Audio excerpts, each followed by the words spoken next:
At this hour, I'm Christina Aguayo in Dallas, and here are your top stories.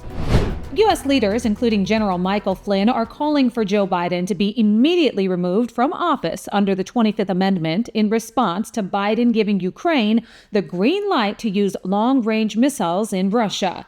General Flynn taking to X, saying Biden's move is a clear escalation of war and he's sleepwalking the country into World War III.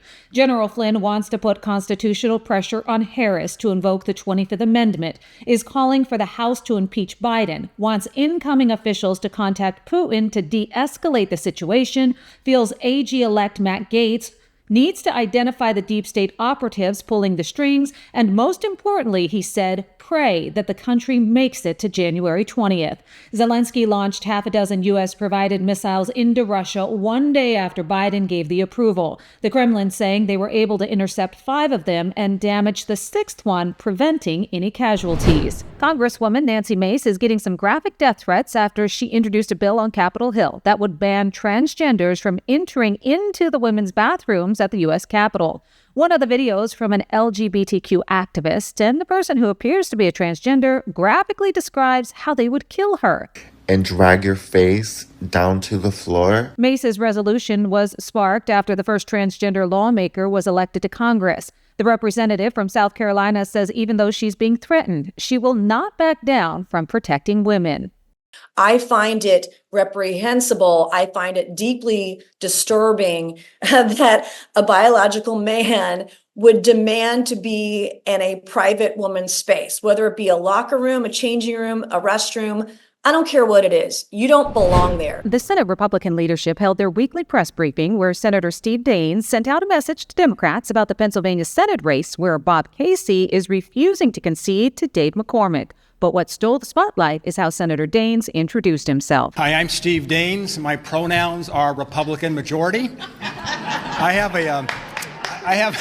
have a simple message for Chuck Schumer and for Bob Casey. It's over. New York prosecutors oppose any effort to dismiss President Donald Trump's hush money conviction, but instead they say they want to delay his sentencing until after he finishes his second term in office. In a court filing, they said they're okay with a sentencing delay while Trump's lawyers fight to get the case tossed out in light of his election. Judge Juan Merchan has not set a timetable for his decision. Trump's spokesperson said the filing from prosecutors is a, quote, total and definitive victory for Trump. Texas public schools could use teaching from the Bible in lessons as an option for students from kindergarten through 5th grade.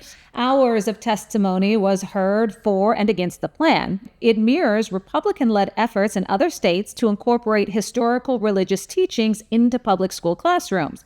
The board is expected to hold a final vote on the measure Friday. Governor Greg Abbott is taking a victory lap after the U.S. Bureau of Labor Statistics released their employment data over the last year ending in October, revealing that 274,600 non-farm jobs were added in the state of Texas, which is far more, he said, than any other state.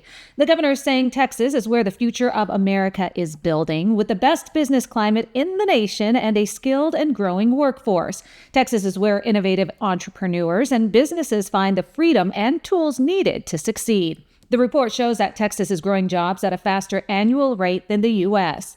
The Lone Star State also set a record high for the number of Texans working and for the size of the Texas labor force. Texas has added more than 2.4 million jobs under Governor Abbott's leadership. President Donald Trump arrived at Texas to watch this launch of SpaceX's flight test of Starship. This is the 6th test flight of the most powerful launch vehicle ever built. It's an almost 400-foot-tall mega rocket made up of the Starship spacecraft stacked on top of the Super Heavy booster. Starship was selected by NASA as the lunar lander for the Artemis 3 mission, which wants to put humans on the moon by 2026. Gone down to 3 just as we expected, and what an incredible view. Tuesday's launch comes after the last successful Starship test flight when SpaceX caught its Super Heavy booster midair with a giant set of so-called chopsticks. That's what you need to know at this hour. In Dallas, Christina Aguayo, Salem News Channel.